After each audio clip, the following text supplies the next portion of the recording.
Hello guys, कैसे हो? सुबह का राधे राधे, जय श्री कृष्णा। तो गाइज, आज हम आपको बहुत ही अच्छी कथा सुनाने जा रहे हैं। इस कथा का नाम है लिखित मुनि की सच्चाई। तो गाइज, चलते हैं, आप और हम ये कथा सुनते हैं। शंख और लिखित नामक दो मुनि थे। दोनों सगे भाई थे। दोनों अलग अलग आश्रम बनाकर रहते थे और भगवान का भजन करते थे। ये दोनों मुनि धर्मशास्त्र के बड़े भारी विद्वान थे। इन्होंने स्मृतियाँ बनाई और शंख मुनि बड़े भाई थे और लिखित मुनि छोटे। एक बार लिखित मुनि अपने बड़े भाई शंख मुनि से मिलने उनके आश्रम में गए। शंख मुनि उस समय वन में गए हुए थे। लिखित मुनि भूखे थे। उन्होंने अपने बड़े भाई के आश्रम के वृक्षों में एक पका हुआ फल तोड़ा और उसे खाने लगे। इतने में शंख मुनि वहाँ आए। अपने छोटे भाई को आया देखकर उन्हें प्रसन्नता हुई, किंतु लिखित मुनि के हाथ में फल देखकर उन्हें कुछ खेद भी हुआ। उन्होंने पूछा, लिखित, ये फल तुम्हें कहाँ मिला? लिखित मुनि ने कहा, भैया, ये तो आपके आश्रम के वृक्ष में मैंने तोड़ा है।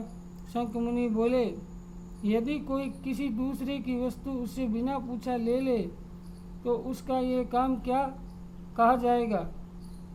लिखित ने कहा, उसका ये काम चोरी कहलाएगा। शंख ने फिर पूछा, कोई चोरी कर ले तो उसे क्या करना चाहिए? लिखित बोले, उसे राजा के पास जाकर अपना पाप बता देना चाहिए और पाप का जो दंड मिले उसे भोग लेना चाहिए। दंड भोगने से पाप दोष से वह शुद्ध हो जाता है। यदि वह इस लोक में पाप का दंड न भोग ले तो मरने पर यमराज दूत उसे पकड़कर नरक में ले जाते हैं और बहुत दुख देते हैं। शंख मुनि ने कहा, तूने मुझसे बिना पूछे मेरे आश्रम के वृक्ष से फल लेकर चोरी का पाप किया है। अब तुम राजा के पास जाकर इस पाप का दंड ले लो और तब यहाँ आओ। लिखित मुनि वहाँ से चलकर राजा के पास पहुँचे। उन्होंने प्रणाम किया और वह स्वागत सत्कार करने लगा, किंतु लिखित मुनि राजा को अपना सत्कार नहीं करने दिया। उन्होंने अपना अपराध बताकर कहा, आप मुझे दंड दीजिए। राजा ने कहा, राजा जैसे दंड देता है वैसे ही क्षमा भी कर सकता है। मैं आपका अपराध क्षमा करता हूँ। लिखित मुनि बोले, धर्मशास्त्र के नियम मुनि लोग बनाते हैं। राजा को तो प्रजा से उन नियमों का पालन करना चाहिए। मैं तुमसे क्षमा लेने नहीं आया, दंड लेने आया हूँ। मेरे बड़े भाई ने स्नेहवश मेरा कर्तव्य सुझाकर मुझे यहाँ भेजा है। मुझे अपराध का दंड दो। राजा को मुनि का हाथ मानना पड़ा। उन दिनों चोरी के अपराध दंड था। चोर के दोनों हाथ काट लेना राजा की आज्ञा से जल्लाद ने मुनि के दोनों हाथ काट लिए। हाथ कट जाने से लिखित मुनि कोई दुख नहीं हुआ। वह बड़ी प्रसन्नता से शंख मुनि के आश्रम लौट आए। बोले, भैया, मैं अपराध का दंड ले आया।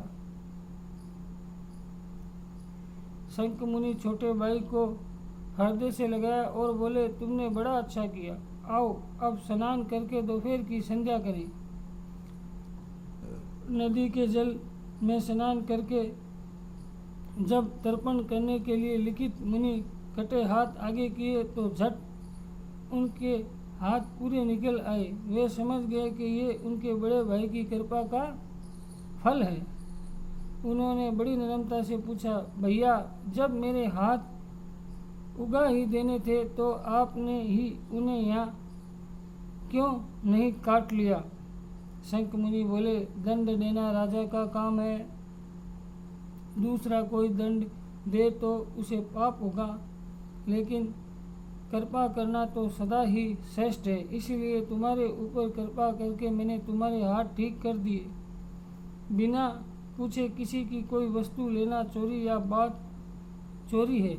ये बात इस कथा से भली प्रकार समझ में आती है। तो गाइस, इस कथा में भी यही बताया है और इस कथा में यही प्रेरणा दी गई है कि चोरी करना महापाप है। तो हमेशा सच्चाई के रास्ते पर चलना चाहिए गाइस। तो गाइस, आज के लिए इतना ही।